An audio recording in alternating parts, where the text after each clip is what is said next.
பணம் நிறையா சம்பாரித்து பெரிய ஆள் ஆகணும், உயர்ந்த இடத்துக்கு போகணும் அப்படின்னு வேகமாக நம்ம செயல்பட்டுருப்போம். ஆனாலும் எந்த முயற்சியிலையும் பலன் மட்டும் கிடச்சிருக்காது. சில பேர்த்துக்கு அந்த நிலைப்பாடு பிரச்சனை இருக்கும். அதேமாதிரி குடும்பத்துலேயும் அப்படி தான். ரொம்ப போராடுவோம், நல்லா வாழணும் நல்லா வாழணும், குடும்பத்தோடு ரொம்ப அன்பாக இருக்கணும் அப்படின்னு. ஆனாலும் அங்கேயும் நிறைய ஃபெயிலியர் ஏற்படும்.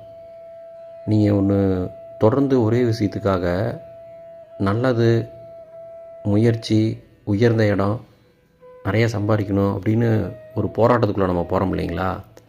அதுதான் பிரச்சனையே. சில பேர் பார்த்திங்கன்னா எந்த முயற்சியும் பண்ண மாட்டாங்க, அவங்களுக்கு எளிமையாக பணம் வரும். சில பேர் ரொம்ப மோசமான ஆளாக இருப்பாங்க, அவங்களுக்கு நல்ல ஒரு வாழ்க்கை அமைஞ்சிருக்கும். அந்த மாதிரிலாம் நீங்கள் பார்த்துருப்பீங்க. ஆனால் நமக்குள்ளே ஒரு எண்ணம் இருக்கும், நம்ம ரொம்ப நேர்மையாக நல்லா தான் இருக்கோம், யாருக்கும் எந்த கெடுதலும் நினைக்கல, ஆனால் நமக்கு ஏன் வாழ்க்கையில் மாற்றமும் வரல, குடும்பத்தில் நிம்மதியும் இல்லை அப்படின்னு ஒரு குழப்பம் இருக்கும் சில பேர்த்துக்கு. நீங்கள் என்ன புரிஞ்சுக்கணும்னா, நமக்கு அந்த குழப்பம் வந்ததுக்கு காரணமே நீங்கள் உங்களை பார்க்காம நீங்கள் மற்றவர்களை கவனிச்சிட்டே இருக்கிறீங்க. இப்போ ஒருத்தர் ஒரே ஒரு பர்சன்டேஜ் தான் முயற்சி செஞ்சுருப்பார், அவருக்கு 99% பலன் கிடச்சிருக்கும். அவருடைய பண வருமானத்திற்கான முயற்சி ஆகட்டும், வாழ்க்கையில் வாழலான்னு நினைக்கிற ஒரு முயற்சி ஆகட்டும்.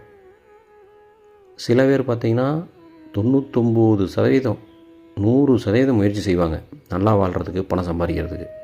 ஆனால் 0% இருக்கும் ரிசல்ட்டு. அப்போ நீங்கள் என்ன புரிஞ்சுக்கணும்னா, இப்போ எப்பட்றா மற்றவங்களாம் நல்லா இருக்கான், நான் நல்லா இல்லை அப்படின்னு ஒரு எண்ணம் வருது இல்லை, அந்த எண்ணம் தான் உங்களுக்கு பிரச்சனை.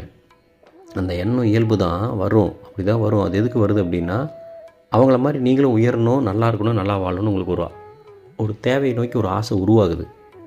இப்போ நீங்கள் இந்த இடத்துல என்ன நீங்கள் சிந்திக்கணும்னா, மற்றவர்களை பார்த்து நம்ம வாழ ஆரம்பித்தோம்னா நம்ம வாழ்க்கையை நம்ம வாழவே முடியாது. நம்மளுடைய மனம் அப்படி தான் கலெக்டிவ் நாலேஜ், நம்மளுடைய அறிவு மற்றவங்கள்ட்டருந்து ஏதோ ஒன்று எடுத்துக்கிட்டே இருக்கும். அவங்க அப்படி பண்ணிட்டாங்க, யாராவது ஒருத்தர் ஏதோ ஒரு பொருள் வாங்கினாங்கன்னா நம்மளும் வாங்கணும்னு தோணும், யாராவது ஒருத்தர் ஏதாவது பண்ணாங்கன்னா நம்மளும் பண்ணலான்னு தோணும். இப்போ சும்மாவே நம்ம மனம் பார்த்திங்கன்னா தாறுமாறாக ஓடும். இதில் வேறு இந்த மாதிரி இப்போ இந்த ஸ்மார்ட் ஃபோன்லாம் கையில் வந்துடுச்சு இல்லையா? இதுக்குள்ளே நீங்கள் ஓப்பன் பண்ணி உள்ளே போய் பார்த்தீங்கனாலே உங்கள் மனதை ஏற்கனவே ஒரு 40 ஸ்பீடில் நம்ம மனம் இயங்கிட்டுருக்கோம்.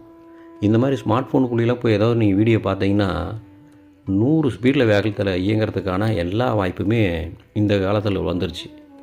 அப்போ நீங்கள் மற்றவர்களை பார்த்து இன்ஸ்பயர் ஆகி, டிப்ரெஷன் ஆகி, ட்ரிகர் ஆகி உங்கள் வாழ்க்கையை இழந்துட்டுருக்கிறீங்க. உங்களுக்கு கொடுக்கப்பட்ட வாழ்க்கையை ஏற்றுக்கிட்டு, அது எந்த லெவலில் இருந்தாலும் உங்களுடைய மனதளவில் அதை புரிஞ்சுக்கிட்டு நீங்கள் உள்ளத்தை தூய்மைப்படுத்துறதுக்கான முயற்சியில் மட்டும் இறங்குங்க. புறத்தை சுத்தம் பண்ணணும்னு நினச்சிங்கன்னா அது முடியாது. உங்கள் மனசை சுத்தம் பண்ணுங்கள், உங்கள் எண்ணங்களை தூய்மை பண்ணுங்கள். அப்போ தான் உங்கள் வாழ்க்கையில் மாற்றங்கள்